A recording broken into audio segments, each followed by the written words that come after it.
Your next speaker does a lot of amazing work with the organization Leadnow. So please, a very warm welcome for Jamie Biggar, everyone. Jamie! Hey everybody. First off, I just want to say that it's amazing to see so many people who have already come out today.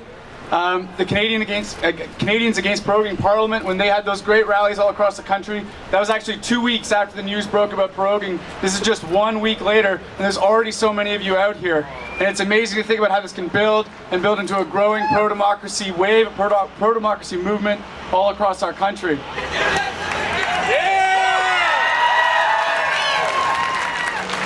I want to thank Libby Davies for the shout out, but we actually didn't organize this. It was organized by Sarah Bueller and Anthony Manning, and they've organized it over like the last 4 days. Put a huge amount of work in, so just a huge shout out to them.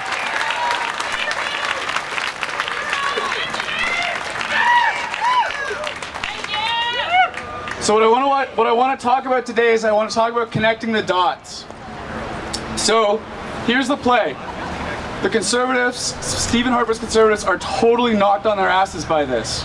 They are spending all of their time, all of their internal communications right now to their own party members is about shoring up their own support. Louder, okay. Okay, Stephen Harper's Conservatives are totally knocked on their butts right now. They are spending all of their time, all of their internal communications to their own supporters is about defending themselves around this scandal. And here's their goal. They're trying to delay, to downplay, and to distract. They're trying to convince everybody that it's just a couple of rogue agents in one riding in Guelph, and that we don't really need to worry about it. Those couple people are going to get thrown under the bus. Some 23-year-old staffer is apparently to blame for robo-calls in 50 ridings. But what we need to do is we need to keep pointing out that there is a difference between an isolated mugging and organized crime.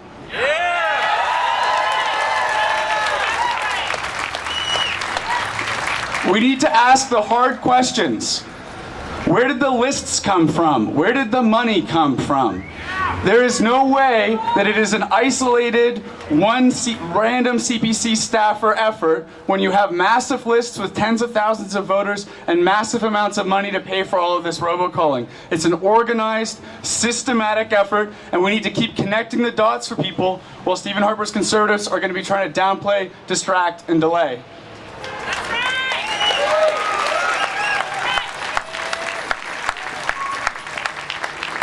The second thing that we need to do is we need to connect the dots for people about what has happened to our democracy. From my perspective, our democracy was fundamentally compromised. Even according to its own insufficient rules, it was fundamentally compromised in 2008 when the NDP, the Liberals, and the Bloc Québécois were going to pass a no-confidence vote on Stephen Harper's government. And he managed to avoid that vote by proroguing Parliament for the first time. It was in 2008, with that decision, that we ceased to be a functioning representative democracy. That's when it happened. And we need to connect that moment to the moment that we're in now. And so here's the next key play. Here's the next key thing that we need to do to get ready for the next line of counter-messaging.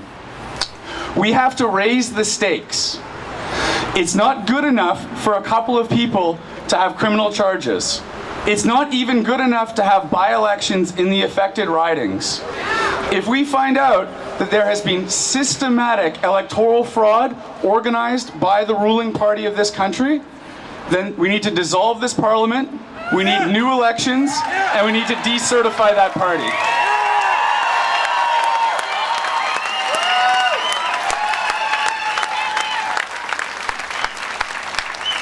That is the minimum test for representative democracy. Anything less than that is not good enough. Third thing, and again, this is about connecting the dots. This crisis, this democratic crisis, is waking up a lot of people, including a lot of people who voted Conservative in the last election. This is about democracy. It is not about partisan politics. It's about democracy, fundamentally. And I think that we have a moment now as we go forward.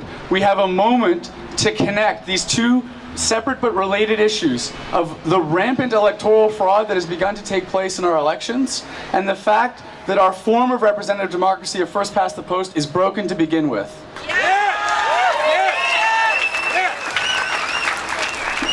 We have an opportunity now, as we work to get to the bottom of this robocall election fraud scandal, we have an opportunity to link this broken election to the broader truth about our broken electoral system and push for major democratic reforms. And so we're going to be calling for two key things going forward, three things going forward. The first is immediate public investigations in all the affected ridings that link it all together into one big picture so we can understand exactly what happened in the last election and we can understand it fast. The second is real consequences that include, if we discover that there has been a systematic attempt at electoral fraud, include new elections and decertifying a party. And the third thing is a public inquiry that can expose all of the dirty truths about electoral fraud in the last election and can help move us towards a really major systemic transformation in the way that we organize our elections in this country so that all Canadians can have confidence that their vote matters. Thank you. Jamie Biggar!